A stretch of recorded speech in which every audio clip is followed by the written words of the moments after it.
તો હાલ મહત્વના સમાચાર સામે આવી રહ્યા છે। આમ આદમી પાર્ટીમાંથી રાજીનામું આપ્યા બાદ ખેડૂત નેતા રાજુ કરપડાએ પ્રેસ કોન્ફરન્સ કરી પાર્ટીના વરિષ્ઠ નેતાઓ પર ગંભીર આક્ષેપો કર્યા હતા। તેમણે ગોપાલ ઇટાલિયા સહિતના નેતાઓ પર નિશાન સાધતા કહ્યું કે જ્યારે તેઓ ખેડૂતોની લડાઈ લડતા જેલમાં ગયા ત્યારે પાર્ટીએ તેમનો સાથ આપ્યો ન હતો અને પીઠમાં છરો ભોક્યો હતો। કરપડાએ દાવો કર્યો કે જેલ દરમિયાન તેમને પાર્ટી તરફથી કોઈ કાનૂની મદદ મળી ન હતી અને એક પણ વકીલ મુલાકાતે આવ્યો ન હતો। તેમણે આક્ષેપ કર્યો કે કેટલાક નેતાઓના સ્વાર્થના કારણે ખેડૂતોને નુકસાન ભોગવવું પડ્યું અને હળદર સત્યાગ્રહ દરમિયાન પણ કેટલાક નેતાઓ ધરપકડના ડરથી લડાઈ દૂર રહ્યા હતા, જેમાં જેલમાં ખેડૂતોને પડતી મુશ્કેલીઓ જોઈને જ પાર્ટી છોડવાનો નિર્ણય પણ લીધો હોવાનું તેમણે જણાવ્યું હતું।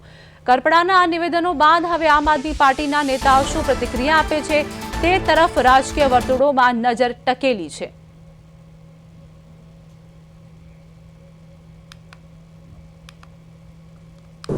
ગઈકાલે આમ આદમી પાર્ટીમાંથી રાજીનામું આપ્યા પછી ઘણા બધા તર્ક વિતર્કો થયા।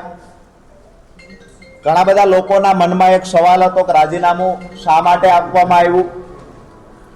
ઘણા બધા લોકોએ સૂત્રો દ્વારા મળતી માહિતીઓ સાચી અને ખોટી ક્યાંક ને ક્યાંક બિરસવાના પ્રયત્ન પણ કર્યા। ક્યાંક ને ક્યાંક ખેડૂતોના મનમાં પણ એક શંકા ઉપજી, ખરેખર વાસ્તવિકતા શું છે, શા માટે રાજીનામું આપવું જોઈએ।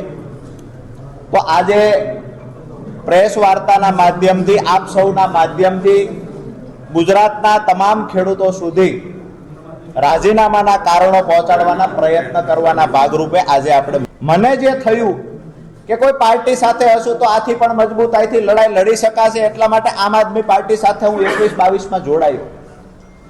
પરંતુ 5 વર્ષના સંઘર્ષ પછી છેલ્લે જ્યારે હળદરની ઘટના ઘટી તો મને થયું કે ખરેખર દિવાળીએ ખેડૂતો, નવા વર્ષમાં જે ખેડૂતો જેલમાં હતા, ખેડૂતોની સાથે હું પણ જેલમાં હતો, કડદા પ્રથા નાબૂદ કરાવવાની લડાઈ, ક્યાંક ને ક્યાંક લડાઈમાં સફળતા મળી, પણ દુઃખ એ વાતનું થયું કે જો રાજુ કરપડા કોઈ પાર્ટી સાથે જોડાયેલો ન હોત, જો રાજુ કરપડા બિન રાજકીય રીતે આ લડાઈ લડ્યો હોત તો કદાચ 307 જેવી કલમ અંતર્ગત ગુનો દાખલ ન થયો હોત।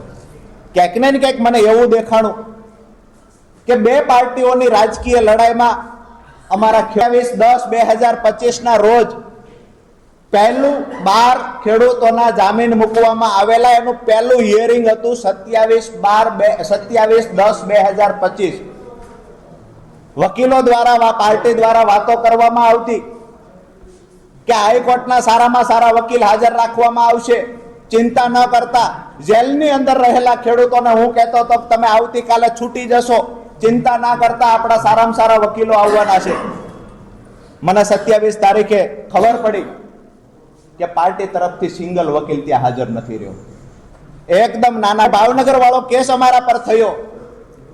ક્યાંક ને ક્યાંક રાજુ કરપડાને જેલમાંથી બહાર કઢાવવાની જગ્યાએ પ્રદેશમાં રહેલા 1-2 વ્યક્તિએ રાજુ કરપડાને વધારે સમય ફસાવવાના પ્રયત્ન કર્યા છે। મને ફસાવે એનાથી મને કોઈ દુઃખ નહોતું, અફસોસ નહોતો। કદાચ હું એમનો હરીફ બનીશ ભવિષ્યમાં, આવું સમજીને ફસાવવાના પ્રયત્ન થયા, પરંતુ મારા ખેડૂતોને પણ મારો ગુસ્સો રાખીને, ખેડૂતોને પણ જેલમાં રાખીને, ખેડૂતો સાથે ક્યાંક ને ક્યાંક ગેમ થઈ હોય આવું જ્યારે દેખાણું, ત્યારે જેલમાં બેઠા બેઠા નિર્ણય કર્યો હતો કે આવનાર સમયમાં જે પણ કાંઈ થશે એ બિન રાજકીય રીતે મારાથી થશે એટલું કરીશું। અને જ્યારે પણ કોઈ એવું કહે છે કે ખેડૂતોનું અમે આ સારું કામ કરીએ છીએ, તો કોઈ પણ પાર્ટીના લોકો સારું કામ કરતા હશે, પછી સત્તામાં રહેલા લોકો હોય કે વિપક્ષમાં રહેલા લોકો સારું કામ કરશે તો એના જાહેર મંચ પરથી વખાણ કરે। ગઈકાલથી ક્યાંક ને ક્યાંક મારા માટે નેગેટિવ ચલાવવાના પ્રયત્ન થાય છે। હું આજ પણ કહું છું કે હું મૂંગો બેઠો છું એટલું સારું છે। જો મારી જીભ ખુલશે, મારું મોઢું ખુલશે તો લોકોને જવાબ દેવાના લાયક તમે લોકો